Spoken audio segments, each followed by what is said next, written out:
We continue our journey towards the trade deadline, and rumors about the Cardinals trading Wilson Contreras and Nolan Arenado.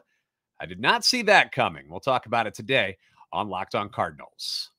You are Locked On Cardinals, your daily St. Louis Cardinals podcast, part of the Locked On Podcast Network, your team every day.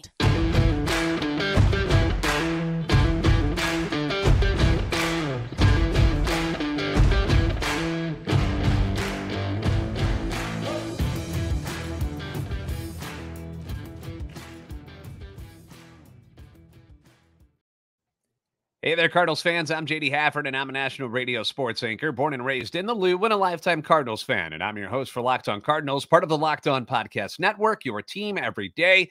If you would, give me a follow on Twitter at JD Sports Radio and follow the podcast at LO_Cardinals. I want to thank those of you who make Locked On Cardinals your first listen every day. We're free and available wherever you get your podcasts, iTunes, Spotify, Google Podcasts. We're all over the place, including YouTube. If you haven't seen us there yet, be sure to come on by, like, subscribe, and comment. Hit the notification button so you know when new episodes are posted. This is a show serving Cardinal Nation and giving the best fans in baseball all of the info about the birds on the bat. Today's episode being brought to you by Game Time. Download the Game Time app, create an account, use code LOCKEDONMLB, and get $20 off your first purchase. Last-minute tickets, lowest price guaranteed. Now, last night, the Cardinals gave us another snapshot of some of the issues that they've dealt with throughout the season. Adam Wainwright, a very good start. Didn't have a lot of those this year, but then the bullpen spoils that very good start.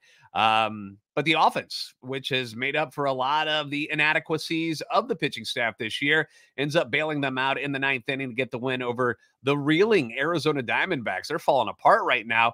We're going to have more on this game and on Adam Wainwright coming up a little bit later in the show.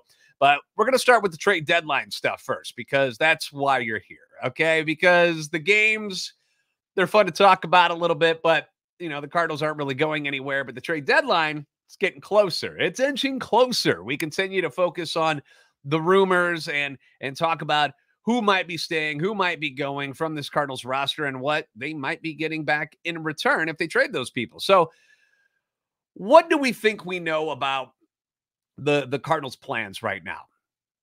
Number one, we know they want pitching. Pitching.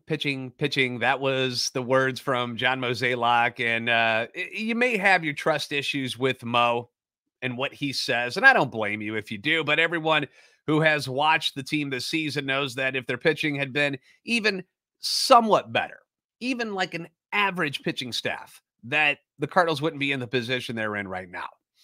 Number two, it doesn't appear that they are going to fall into a full rebuild mode. This is not viewed as a teardown of the roster. This isn't the Marlins from 1998 where everything must go, liquidation sale. The idea seems to be they've got a core group of people that they want to keep together, build around them by trading off pieces where the team has a logjam of players, like in the outfield and in the middle infield. And also trade off their expiring contracts like Jordan Montgomery, Jack Flaherty, and Jordan Hicks. Number three, I believe that there is a handful of guys here that seem to be virtually untouchable. In my eyes, this is my personal opinion, those guys would be Paul Goldschmidt, Nolan Arenado, Miles Mikolas, Jordan Walker, Mason Wynn, and to a lesser extent, Nolan Gorman, Lars Nootbaar, Brendan Donovan. They're like that next tier down. Those last three, I don't want to say that they're untouchable, but it would have to be a really special deal for some really special players, more specifically pitchers, to get them to be involved in a trade. So this leaves everyone else on the current roster as available in some way, shape, or form. And one of the names that you may have noticed was not on my list of guys that are not tradable is that of catcher Wilson Contreras. Now, according to USA Today, MLB reporter Bob Nightingale, this is his quote, by the way, the Cardinals have the greatest array of talent available, with outfielders Dylan Carlson and Tyler O'Neill, infielders Tommy Edman and Paul DeJong, and catcher Wilson Contreras is on the block too. Does this mean that the Cardinals are actively shopping Wilson Contreras, a man that they just signed to a 5-year, $87.5 million deal this past offseason, the largest free agent contract they've ever signed a player to. It seems unlikely, but at the same time, if a team is interested in Contreras, why wouldn't the Cardinals listen? Contreras' first year in St. Louis has been everything but smooth. I mean, we've had the very slow start offensively out of the gate, which was a bummer because he was brought in to be that offensive weapon at the catching position, and he didn't start off the year very good. Then you had the benching of him as a catcher. They pulled him from catcher duties, and you started hearing about moving him to the outfield. You had those shenanigans going on. The pitching staff reportedly didn't trust him and didn't want him behind the plate anymore. The pitching staff has been a mess all year anyways. Contreras' defense hasn't been very good, which the Cardinals knew that was going to be an issue coming into the season when they signed him. I hope they realized that he wasn't going to be a Gold Glove catcher. That's not his thing. It's offense. That's why he's there. And of course, the team has been losing the whole season, which doesn't help things. Now, his hitting has picked up big time over the past few weeks. Since June 20th, Wilson Contreras is hitting .400 with an OBP of .500, slugging .692, OPS 1.192. Those are tremendous numbers. They're even better if you just focus on the month of July, where he's hitting .436, 3 home runs, 9 RBIs, an OBP of .558, slugging .821, and an OPS of 1.378. The hitting for the season as a whole is pretty much on par with his career numbers. Among all catchers, he's 5th in RBIs, 5th in home runs, 2nd in doubles, 4th in OBP, 6th in slugging, and 5th in OPS. He has upgraded the offense at the catching position just like he was hired to do. That was his job. That's why you got him. But the defensive side of things, the pitch calling, seems to have the Cardinals questioning whether or not he's actually hurting the team more by being behind the plate than he is helping the team with his offense at the plate. Ben Frederickson at STLtoday.com pointed out that entering Monday's action, Contreras had 60 starts at catcher compared to the 40 made between backup Andrew Knizner and prospect Ivan Herrera. Contreras had a career-worst 5.02 ERA after guiding Cubs pitchers to a 3.961 last season. Knizner had a 3.99 catcher's ERA, catching the same flawed Cardinals arms. Herrera impressed teammates, coaches, and the front office in his recent call-up before being sent to Memphis on Monday. Now, when asked about Contreras' role as the primary catcher moving forward, Mo responded about a week ago by saying, quote, "I think we will table that until the offseason. Obviously, when we look back on it in the short term now, there are some things that need to change. Short view, it's kind of nice what we are seeing out of Herrera right now, but ultimately, when we start thinking about 2024, some of those things will have to be more addressed in the offseason." Frederickson goes on to point out reasons why trading Contreras probably won't happen. Number one, first, you've got the contract that he signed, okay? And who would want to take on the remaining 40 years of that deal? That's something that you'd have to worry about. The Cardinals would certainly have to eat some of that money, at least, which is something that no team ever wants to do. The Cardinals had to do that with the Dexter Fowler contract when he got traded to the Angels for virtually nothing. Another one of Mo's genius free agent moves, by the way. Number two, what credit does he have as a catcher anymore? Frederickson points this out because the team has kind of destroyed his credit by flip-flopping on him throughout the season as the main catcher. You know, he hasn't been in there as much as you thought he was going to be. He's done a lot of DHing. You've had all these issues that we brought up earlier. You know, anyone who trades for him to use as their primary catcher would have to be, in my opinion, incredibly desperate right now. And if he's not good enough to catch for the Cardinals and the mess that they've been this year, why would he be good enough to catch for a playoff team? Again, it would take a very desperate team to want him to be their catcher. If they do trade for him, my thought would be that he would go in there as a DH for one of those teams. And number three, Contreras has a no-trade clause, so he would have to want to leave. And at this point, could you blame him if he decided, you know what, that's fine, I'm good? You know, it was a season that started with so much excitement about Contreras coming in because you heard all the stories about how he truly wanted to be a Cardinal. You know, you had that story of him putting on the jersey, the autographed jersey that Yachty sent him, putting it on, asking his wife how he looked in it. Like, it was a great story. He was very happy to jump from Chicago Blue to Cardinal Red.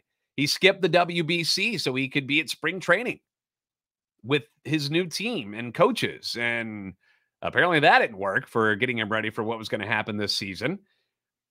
It just all seemed like a great fit in theory, but here we are on July 25th, and we're talking about putting him on the trade block and moving him.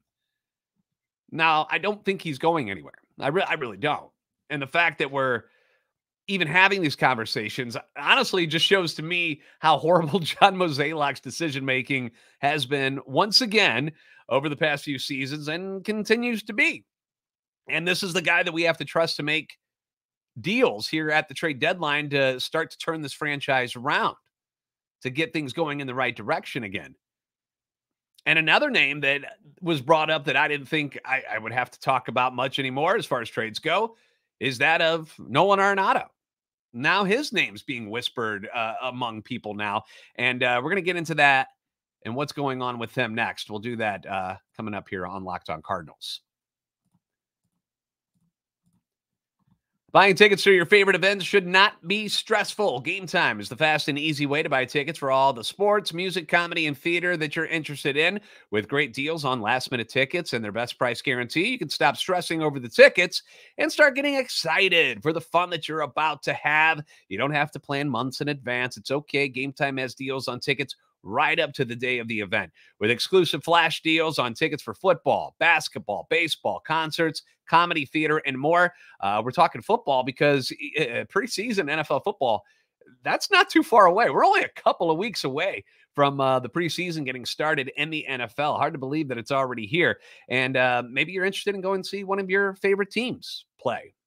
Tickets are sent right to your phone. You don't have to go through the email and try to find them all the time, accidentally delete them, and all the issues that some people have.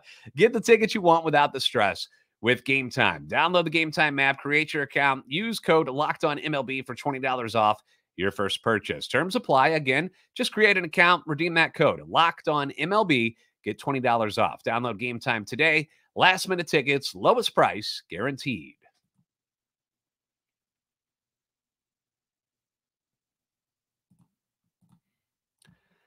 The Cardinals battle the Diamondbacks again tonight. You can catch every pitch of the Cardinals' hometown broadcast with SiriusXM on the SXM app. Just search Cardinals. Thank you again for making Locked On Cardinals your first listen every day. You can leave comments on YouTube and on Twitter anytime you want. Your feedback always welcome, always encouraged. We'll have some more of the listener feedback as we move closer to the deadline coming up. A week from today is when it all is all done. We've got a lot of rumors and stuff to get to, and we've got a lot of opinions from Cardinals fans on guys they want, who they don't want, who they want to trade, who they don't want to trade, and that's fantastic. I love that you guys are just as involved in this as I am. One of the names, as I mentioned, that I didn't think I'd have to talk about anymore as far as getting traded was that of Nolan Arenado. Your all-star third baseman, Nolan Arenado, was mentioned in trade speculation again yesterday involving the Los Angeles Dodgers. Now, in yesterday's episode about the Cardinals and Dodgers being a good fit as trade partners this year, I did not mention the little blurb about Nolan Arenado, the rumor about him that the Dodgers wanted him, because I find it preposterous that it's even a discussion. I really do. I think it's ridiculous. But the idea has picked up some steam. I got some people tweeting me and going, hey, what about this? Hey, what's your opinion on this? So I figured, hey, let's tackle it real quick in today's show. And hopefully we'll put an end to all of this. But what can you say about Nato that hasn't already been said? I mean, the guy is having an outstanding season once again, despite all the losing and the rumors and the utter chaos that this 2023 season has been. He rips another home run last night. He's now batting .290 on the season, 22 bombs, 77 RBIs. He has an OPS plus of 133. Elite stuff among all third basemen, not just National League. Nato is tops in batting average, first in hits, third in home runs, first in RBIs, seventh in OBP, first in slugging, first in OPS. Last year, when he was a finalist for the NL MVP award, he hit 293 with 30 home runs and 103 RBIs. He's on pace to beat those home run and RBI numbers this season.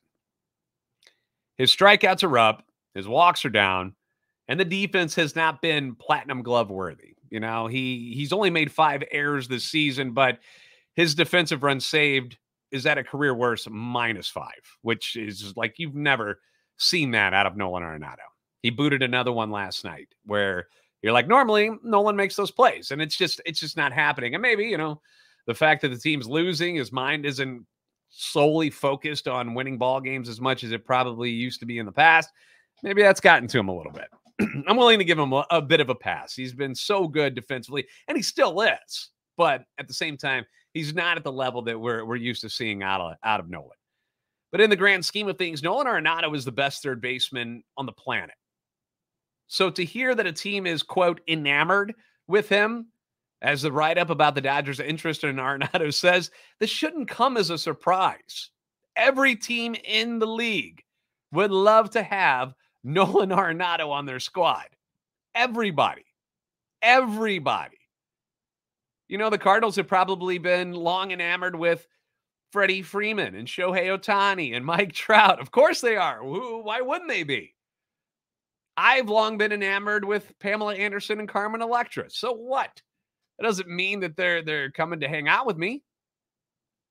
And as far as trading Nolan Arenado goes, I mean, to the Dodgers, unless they're sending over like Julio Urias, Bobby Miller, Dustin May, and Walker Buehler, you're not trading Nolan Arenado to the Dodgers. It's just not happening. If anyone is almost 100% untouchable, like 99.9% untouchable on this team, I would say it's Nolan Arenado and Jordan Walker. And that's the list. That's it. Everybody else probably has a higher percentage of, you know, for the right deal, we might trade him. Even Paul Goldschmidt. I'm sure Nolan is very disappointed in the season the Cardinals are having, like we all are. But at the All-Star break, which was just a couple of weeks ago, he was asked blatantly about getting traded, and he responded with saying that, you know, I understand that it's a business, but then stated immediately afterwards that he didn't opt out this past offseason when he had the chance to jump ship if he wanted to, because St. Louis is where he wants to be and where his family wants to be. He brought it up a couple times. Like, well, that's why I didn't opt out. I'm not trying to go somewhere else. I want to be in St. Louis. The front office screwed the pooch going into this season. All right. They screwed it all up and now have a chance to start correcting things at the trade deadline. And then they'll have more opportunities to start to fix what they've done this offseason, where they go get all of the pitching that they need. They're going to have to spend money. So to get the guys that they need to put this team in the right direction. And if they drop the ball at the deadline, and then again this offseason, and the team starts to head down another dark path next year, like they have this year, then perhaps Nolan Arenado punches out and says, hey, trade me. I've had enough, especially if his buddy Goldie isn't re-signed. I think that would give him an added incentive to get out of Dodge. But not this season and not this week. If the Dodgers want Carlson, O'Neill, Jordan Montgomery, Jack Flaherty, Jordan Hicks, let's talk. Okay, those are the guys that are on the table. They've got a lot of young pitching that makes a lot of sense for the Cardinals to trade for, which is why we discussed it so much yesterday. Now, if you want to go back and hear the guys that I think the Cardinals would be interested in and who some of the other reporters that cover the Cardinals think that they would be interested in that are in the Dodgers organization, check out yesterday's episode. But this Nato stuff I find silly, and I'm not going to lose any sleep over it. Okay? He's not getting traded. We're going to close out with Adam Wainwright and his performance last night, and we'll talk a little bit about the game last night. We'll do that next here on Locked On Cardinals.